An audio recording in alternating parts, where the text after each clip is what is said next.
నమస్తే, welcome to YR TV. నేను రంజిత్. తెలంగాణ రాష్ట్ర వ్యాప్తంగా జరుగుతున్న ప్రతి అంశంతో పాటు రాష్ట్ర రాజకీయాలలో జరిగే వాస్తవాలను కూడా చర్చించే ప్రయత్నం చేద్దాం. ఈనాడు దినపత్రికలకు సంబంధించి ప్రధానంగా కూడా ఎలాంటి అంశాలు వచ్చాయి, వాటికి సంబంధించి పూర్తి స్థాయిలో కూడా విశ్లేషణ చేసే ప్రయత్నం అయితే చేద్దాం. మొదటగా పూర్తి స్థాయిలో కూడా రాష్ట్రంలో జరుగుతున్న కొన్ని అంశాలకు సంబంధించి రాష్ట్రానికి సంబంధించి మాజీ మంత్రి సిద్దిపేటకు సంబంధించిన ఎమ్మెల్యే తన్నీరు హరీష్ రావు నిన్నటి ప్రెస్ మీట్ రాష్ట్ర రాజకీయాలలో సంచలనంగా మారింది. ఎందుకంటే హరీష్ రావు చేసిన ప్రెస్ మీట్ ఏదైతే ఉందో పూర్తి స్థాయిలో కూడా తెలంగాణ రాష్ట్ర రాజకీయాలలోనే ఒక సంచలనంగా మారిపోయిన పరిస్థితి కనబడుతుంది.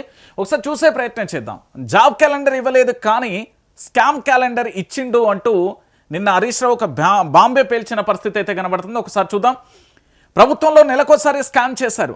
జనవరిలో సివిల్ సప్లై స్కామ్, ఫిబ్రవరిలో ఎన్టీపీసీ ఫ్లై యాష్ స్కామ్, ఇక మార్చిలో స్కాండ్ అండ్ స్కామ్, ఏప్రిల్లో ఆర్టీసీ స్కామ్, ఇక మేలో అమృత్ టెండర్ల స్కామ్, జూన్లో ఫోర్త్ సిటీ స్కామ్, జూలైలో లగచెర్ల హెచ్సియు ల్యాండ్ స్కామ్, ఆగస్టులో పీజీ మెడికల్ కాలేజ్ సీట్ల స్కామ్, సెప్టెంబర్లో హీల్ టు పాలసీ, దాంతోపాటు అక్టోబర్లో పవర్ స్కామ్, నవంబర్లో సింగరేణి స్కామ్, డిసెంబర్లో రేవంత్ బినామీ కంపెనీకి కేఎల్ఎస్ఆర్ స్కామ్, ఇక ప్రభుత్వంలో గ్యారంటీలు నీల్ స్కామ్లు ఫుల్.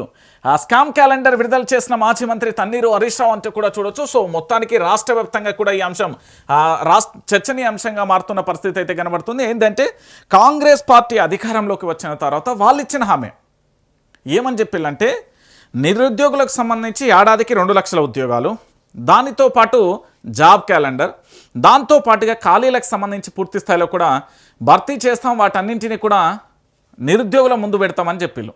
కానీ ఏమైపోయిందంటే జాబ్ క్యాలెండర్ పక్కన పెడితే ఈ రేవంత్ రెడ్డి ప్రభుత్వం వచ్చిన తర్వాత స్కామ్ క్యాలెండర్ అయితే బయటపడింది.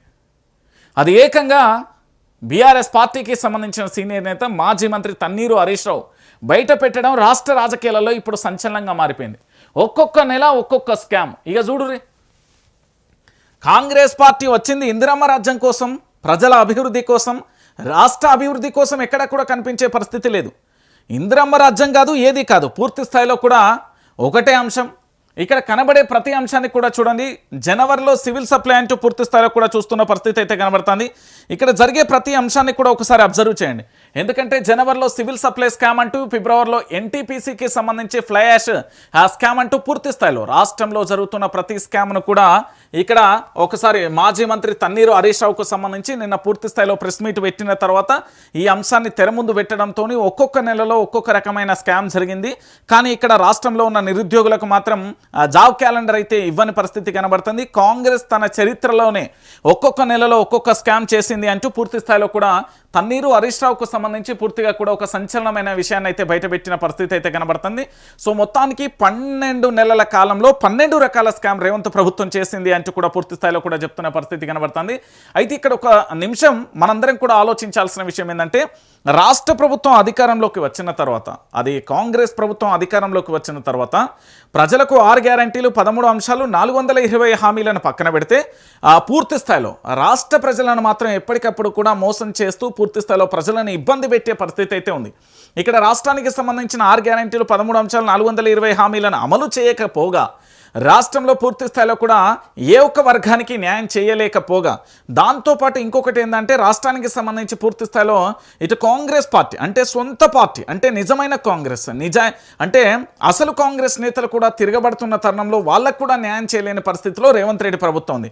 అలాంటి ప్రభుత్వంలో పూర్తి స్థాయిలో కాంగ్రెస్ అంటే స్కామ్, కాంగ్రెస్ అంటే స్కీమ్ కాదు అనేది బట్టబయలు చేసిన పరిస్థితి అయితే కనబడుతుంది. సో మొత్తానికి రేవంత్ రెడ్డికి సంబంధించి ప్రతి నెల ఒక్కొక్క స్కామ్ చేస్తూ వస్తున్న పరిస్థితి అయితే కనబడుతుంది. మరి ఈ నేపథ్యంలో ఇలాంటి పరిస్థితులలో ఈ 12 నెలల స్కామ్కు సంబంధించి మరి రేవంత్ ప్రభుత్వానికి సంబంధించి రాష్ట్ర ప్రభుత్వానికి సంబంధించి ఏమైనా స్పందిస్తారా అంటే ఆ స్పందించే పరిస్థితి ఎక్కడా కూడా కనిపిస్తలేదు. ఎందుకంటే ఒక్కొక్క నెలలో ఒక్కొక్క స్కామ్ బయటకు వచ్చిన పరిస్థితి చూసాం.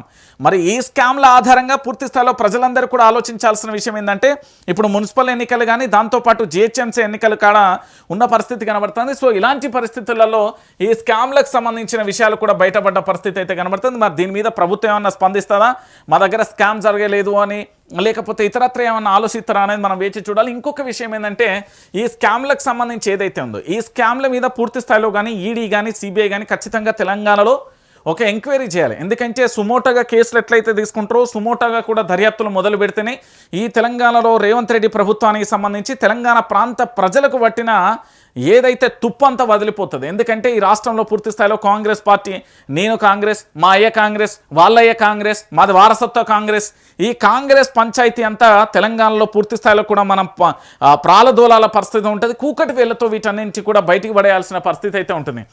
పూర్తి స్థాయిలో ప్రజలకు న్యాయం చేయాలంటే ప్రతి నెలలో కూడా స్కామ్ చేసుకుంటూ వచ్చిన ఈ కాంగ్రెస్ని పట్టుకొని ఇంకా మాది ఇందిరమ్మ రాజ్యం, సోనియా గాంధీ, రాహుల్ గాంధీ అని చెప్పుకుంటూ ఉంటే ఎట్లుంటుందో ఒకసారి తెలంగాణ ప్రాంత ప్రజలందరూ కూడా ఆలోచించాల్సిన విషయం.